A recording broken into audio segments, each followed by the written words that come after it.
Hello, James here with another replica reviews video, and today we're going to be looking at the Swiss Arms P1911 Match. Now, the keen-eyed viewers out there will know that this was one of the first guns we ever reviewed, under the name, I think it was the Cybergun Tanfoglio Witness. This was the first version of the Witness to come out. Now, it's often said, and you know, everybody or every YouTube channel I think is guilty of it, is that a lot of the people that do reviews, we always miss out the budget guns, you know, the starter guns, the people that just don't want to spend a lot of money on a plinking pistol, and so on and so forth. So today we thought we'd go back to basics, and we bring in this pistol here for you to see. Now, as you can see, it comes in a really basic box. Well, I say box, it's not really a box at all, it's just a polystyrene insert with a card cover over the top, and it just has some basic stuff on the front here. CO2, obviously, as I'm sure you'd expect, its chambered or caliber is 177 or 4.5mm, or for those of you that want to be really fussy, 4.4mm, because obviously there's a bit of a talk on the forums that a BB isn't actually 4.5mm, it's 4.4, but that's a whole different story. Polymer construction or plastic construction for us Brits, easy loading on the magazine, I'll go and show you that in a minute, and they reckon more than 150 BBs with one cartridge. Now, I can't vouch for this, however, back in the day when we used to fire the Cybergun version, we'd easily get 90 shots out of it, and that was firing rather quickly and not being too conservative with our CO2 consumption. So anyway, let's crack on with the review. Just move this cover out of the way, hopefully that'll stay there. And as you can see, we've just got a massive big warranty, do not send back to your shop sticker. And if you've seen from our unboxing video that's hopefully gone live by this point, it's just a massive user manual here. Now you'll notice that the grip here and how to load the CO2 has changed ever so slightly from the Cybergun version, but we'll go into that later on. Just a couple of quick pictures there, and also how to function the safety. Now it's really nice to have little bits and pieces like this. It's just a shame in true Swiss Arms fashion they haven't actually put a full user manual in, they've just put this little basic bit of paper. As you can see, still Cybergun behind this, that's going under the Swiss Arms guys. So we'll move that over to one side, and as you can see, it's a really basic setup. You obviously get a supplied Allen key, no shock there for anybody that's familiar with Cybergun products or Swiss Arms products. You've got the metal magazine, which, if I can get it out of the polystyrene, it's a little bit tight, is really easy to load, it's really nice as well. But we'll have a chat about that in a minute. And then obviously the pistol itself, which, as you can hopefully see off the screen, is all plastic. Give or take, well, give or take nothing really, it's all plastic. So what we'll do is we'll just quickly move the packaging out the way, and we'll carry on with the rest of the review for you. Okay, so here we have the pistol in all of its glory. Now, as I'm sure you've already guessed, this is the budget version, and it is virtually identical to the Tanfoglio Witness that was around a couple of years ago, before the full metal blowback version sort of came into existence. So we'll start off with the construction. Now, the construction externally anyway is all plastic. Grips are plastic, the frame is plastic, the slide, everything like that is all plastic. All of these parts that you see here, what would be the slide release catch, that's just a moulded in piece of plastic, unfortunately, as is the safety catch and the back, the grip safety, etc. Grips are plastic as well.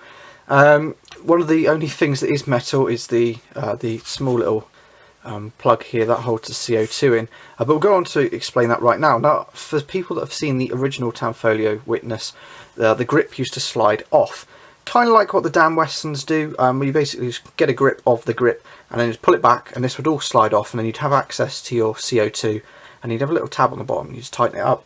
Now, as I'm sure you saw it in the box, it comes with a little Allen key.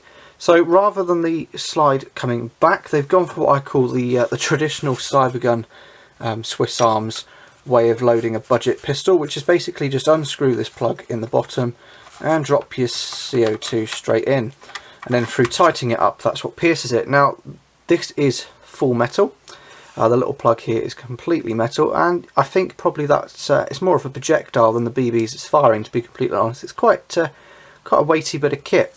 It's quite nice to see that they've included that, and obviously you put the CO2 up in the hole there, and then just tighten it in by, well, just like that really, just using the supplied Allen key. Give it a couple of turns, and that should hide itself away quite nicely. Now, obviously, when you're doing this for real, you'll hear a hiss at about this point, and then that's when you know the gun is charged. So that section there is one of the only kind of metal bits. The other metal bit is the magazine. Now, unlike the, I don't know, off the top of my head, the Umarex PPK, for example, has a really, really naff magazine. This has quite a nice magazine. Now, loading it couldn't be easier, really. You just simply pull it down to the bottom. It holds itself in place occasionally. And then you just pull the BBs in through that little recessed section there, and they pop up the top. And then you simply, hopefully this will come out on camera, you simply just drop it in like so, and in it goes. And then just pops out when you're done. Now, the only kind of downside I found to this method is, unfortunately, it's not sprung loaded, which is a bit of a shame. I just like a little bit of help with the magazine. If it's sprung loaded, it just pops out a little bit quicker. But, you know, if you've got the pistol in an upright position like so, then it's not too much of a worry. Apart from this, there's nothing really else to say here on this side of the gun. We've got the Swiss Arms markings here, your magazine release catch just here, and then obviously the hammer. Now, the hammer is also moulded in, which is a bit of a shame, as are the sights. Now, unfortunately, you can't adjust the sights. You might be able to see a screw head there. That is unfortunately plastic. But swapping the gun over, if we go over, this shows a little bit more. Now, the first thing you're going to notice is, rather than having a functional safety up here, it uses this rather basic safety here. Now, push it, it's currently, if you can see the red, it's in live. Push it forward and you can see it's white. Now, to get it back, you need to push in and then back. You can't just push it like so.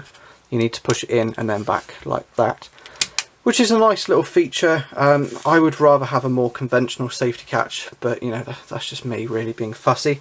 And obviously, quite a cool little feature here is over the ejection port, they've put this rather shiny little sticker. Now, unfortunately, it is only a sticker, but you know, it's better than just having a black slide. I think it just breaks up the monotony ever so slightly. Now, one thing that kind of really lets this gun down on this side anyway are the screw holes. It's a little bit of a shame, but you can see the screw holes that basically hold the two sides of the frame together on the metal interior. You know, it's never going to be a realistic replica by any means, but it was just a shame that they didn't cap them off or hide them or anything like that, which is a bit of a shame. But you know, I think this retails for about £50–60, so it's never going to be a top-notch gun. But, you know, it definitely serves a purpose. Now, if you are looking at getting into shooting, a couple of guys that I know that when they first started pistol shooting, they actually started with the original tanfoglio, so basically this pistol here. And that kind of got them into the sport. Obviously, when you're first starting out, you don't want to be spending silly amounts on guns. And, you know, not everybody out there, even when you are kind of established as a shooter, not everybody wants to be spending silly amounts of money on top-end pistols or, you know, day states and £1,600 air rifles. You know, people don't have that kind of money to spend anymore, or at least not everybody. So if you're after a nice budget gun, I don't think you can go too far wrong with it. Now, as for Swiss Arms claims you can get more than 150 BBs with one cartridge, I can't vouch for that just yet. I will do some research and we'll have a look. But on average, if you're playing with a blowback pistol, you probably get about 3 magazines, depending on which gun you're using. Probably get 20 rounds per mag, so you're looking at about 60 shots on a good day. Obviously, depending on how cold or warm it is outside, how hard you're shooting, and bits and pieces like that. Fixed guns usually get a few more. I've kind of averaged about 90 on my old SP 2022. You can get about 90 BBs, obviously, because there's no moving action. There's nothing for it to power other than the BB, so they're a lot more efficient. So in many respects, it will be a little bit cheaper to shoot. With 150 BBs, you'll definitely be able to just sit and plink all day long with this, and it will take off bottles off the walls and cans and bits and pieces like that. So it is still a perfectly capable air gun. I'm pretty certain it fires at about 360 feet per second, give or take. And they reckon it's got an effective range of, or a power range as Swiss Arms call it, of 65 metres. Now, I'm not sure how true that is. I think at 65 metres, if you work the maths out, it's going to have lost an awful lot of power behind it. It will just be like a kind of a floating BB as such. But that said, always exercise extreme caution when using these things. You shouldn't get complacent and go, oh, it's just a BB gun, it's not going to hurt anybody, because it will. And I think at this price point, a lot of people that are buying this kind of pistol, you know, without wanting to generalise too much, if you are new to the sport and you're looking at getting one of these, definitely go out and do some research and have a quick read. I know it's not thrilling, but it definitely is worth doing. Just to make sure that you're safe everybody else around you is safe, and most of all that nobody is going to get hurt. You know, by all means, it's a fun gun as such. It's not going to be your serious target shooting piece of kit. It's just going to be, oh, I'm going to go and blast a hole in the side of a Coke can. But what I have seen on forums is people asking if these kind of guns are suitable for hunting, whether it be for deer, cat, dog, whatever. You see some of the people on there, and I do have to question whether they're being serious or not.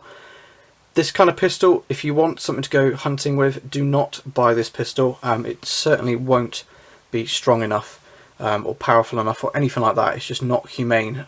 You know, you should be exercising extreme caution when you're doing anything with a pistol, let alone hunting. So if you want something to go hunting with, look elsewhere. Like I said earlier though, if you just want something to get you into shooting, you know, whether it's a gift to a son, daughter, whoever, to try and get them into shooting and try and get them kind of working out the basics. I mean, with the safety catch here and the magazine release catch and bits and pieces, you can definitely teach them the fundamentals. The double action trigger as well is really good for learning.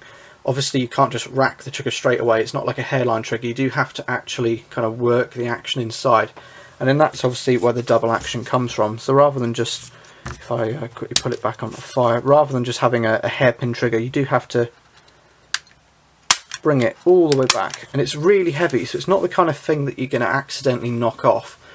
So you know, definitely if you've got kids, anything like that, this would be, I would say this would be a perfectly good one to use. Obviously the detachable magazine as well, you can limit how many BBs are in there, which is also a nice feature. Now what I am going to do is, once we finish filming the review, I'm going to take some pictures and we'll put them over on our Facebook page. So if you want to see any close-ups or ask any more information, feel free to pop across to our Facebook page. I'll put a link in the description, or you can simply just type in replica reviews on Facebook and we should pop up pretty soon. We're getting ever so close to 100 likes, so you know, feel free to pop over. I try to put a load of information up there, and some, you know, some quite interesting bits and pieces as well, and in a couple of cases some kind of UK semi-exclusives. We've managed to get a few bits of information before the retailers knew. So if you want to know the latest of what's going on in the airgun industry, feel free to go and check that out. Otherwise, just feel free to comment below. I'll get back to you as soon as I can. Only thing with YouTube comments is I tend not to check them over the weekend because I'm either too busy actually out shooting myself or I'm just away from the computer. So if you do want us, Facebook's definitely quicker because it flashes up on my mobile phone, and yeah, it just makes life an awful lot easier if you're after an immediate response. But anyway, thank you very much for watching. If you want to know any more information, feel free to ask. Until next video, feel free to like and subscribe.